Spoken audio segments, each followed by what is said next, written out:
Next speaker for the afternoon is Greg Trevors, and he's going to join us and talk about digital literacy and how that can be applied to the dissemination of knowledge.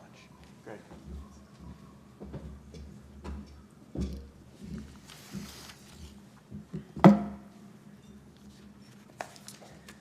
So, scientific insights into our world have never been as necessary as they are today.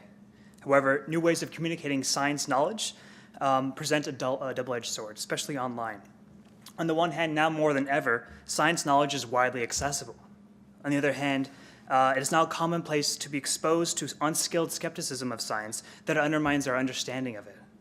We are left to wade through complex, evolving, and controversial information. The end result is many urgent questions without many actionable answers. Are we causing our climate to change? Are children safer if we forego vaccinations? How should we teach evolution in schools? If we fail to address these questions, we may cause serious and irreversible harm to our society.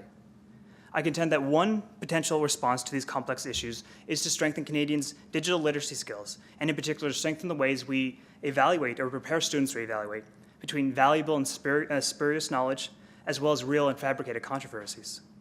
So as educational psychologists, we look at the psychological constructs and processes underlying learning from various contexts and across the lifespan. The context I look at is how individuals learn about complicated, conflicting documents, like the ones presented here, on socio-scientific issues like evolution, climate change, and GMOs, which individuals often encounter online in the forms of news articles, blog posts, and message forums. So in this research, I focus on one aspect of digital literacy, specifically individuals' personal beliefs about the nature of knowledge and the nature of knowing. We find that how successful individuals are from learning from this conflicting information is affected by their prior beliefs. In particular, individuals may believe that science knowledge is composed of answers that are either simple or complex, or derived via personal experience or expert opinion. To see how this all fits together, let's look at an example. So imagine if you want to learn about whether or not to get your child vaccinated, and you want to know, are vaccines safe? So for most people, that begins here, which likely brings up several links and ads, like the search results shown here. First, notice that we'll have to contend with 33 million other people's opinions. Then the search results present conflicting evidence and conflicting conclusions. The first is an advertisement that says unequivocally vaccines are not safe. The second is a website from the Canadian government that says unequivocally vaccines are safe. This third claims that we should be suspicious of the CDC. The fourth says that the medical professions deceive the public.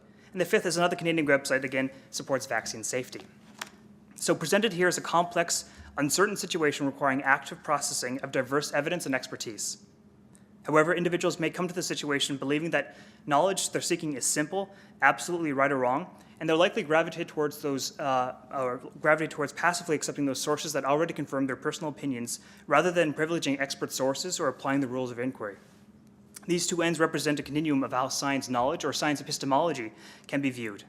Misalignment between the epistemic nature of the context and individuals' personal epistemic beliefs may undermine their ability to make informed decisions on their understanding of science.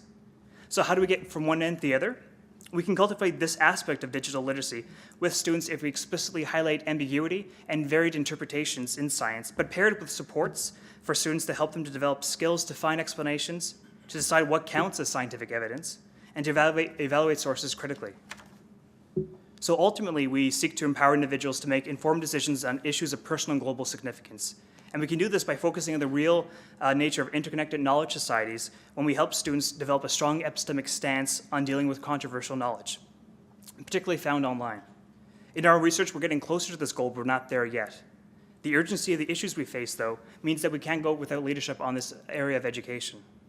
We can move forward if we're not afraid to dive into controversial knowledge, and Canada can thrive when we learn how to make sense of complex, evolving, and diverse information. Thank you.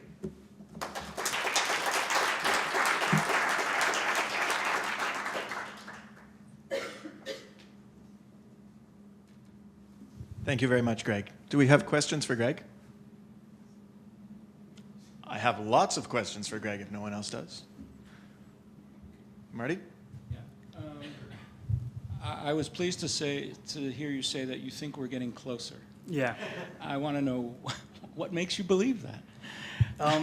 We're getting better at, I think before we were looking at single documents, single text, and not really taking into consideration of what challenges people have to face. And now we're getting better at trying to replicate or try to get better at bringing in more ecological validity in our research. So presenting conflicting views, presenting views that are varying in quality. And so I think we're getting better at trying to study in controlled ways, but also ways that are more ecologically valid than they have been in the past.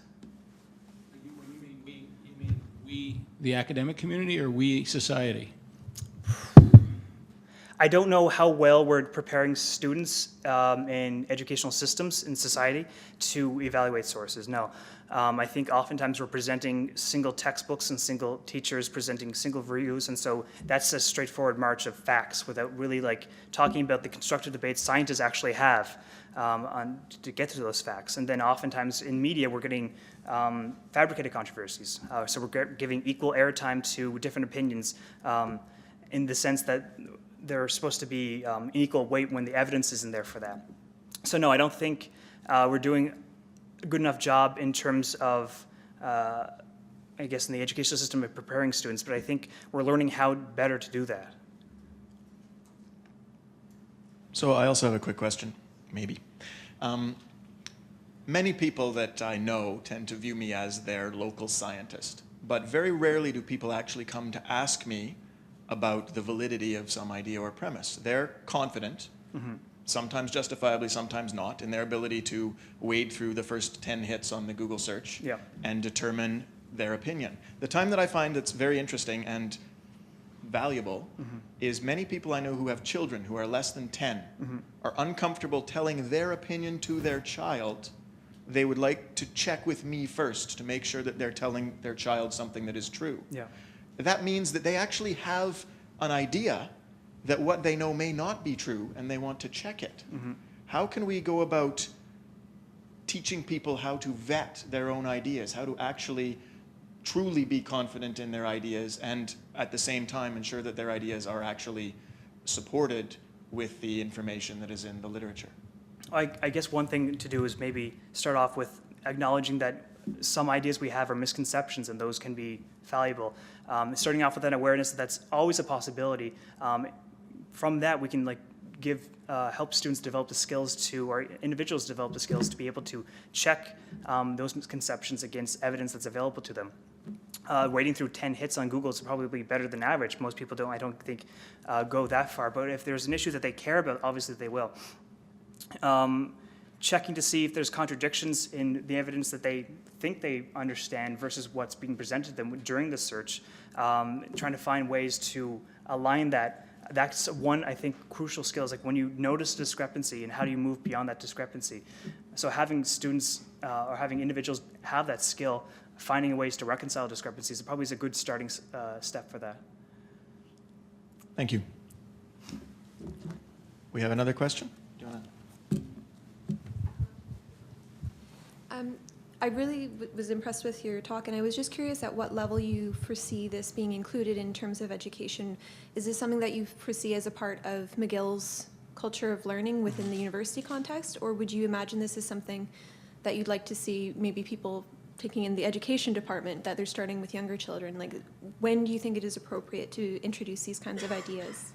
I feel like there's no time. We can start this really early on. We can start this in the K-12 system, helping students to be aware that the things they hear have fallibility, that there's information that we can trust, and there's information that when it's discrepant, we can look at, okay, how do we resolve that discrepancy? So I feel like even presenting to elementary students the fact that there's maybe multiple perspectives on a single idea. We have, for instance, texts that show one anthropogenic, or human-caused climate change, starting off with that, and then showing that there could be natural causes to climate change, and then they can weigh the evidence for and against this. That could be a project that we can begin in elementary science classes. That doesn't have to. We don't have to wait until university to start weighing sources and critically evaluating sources.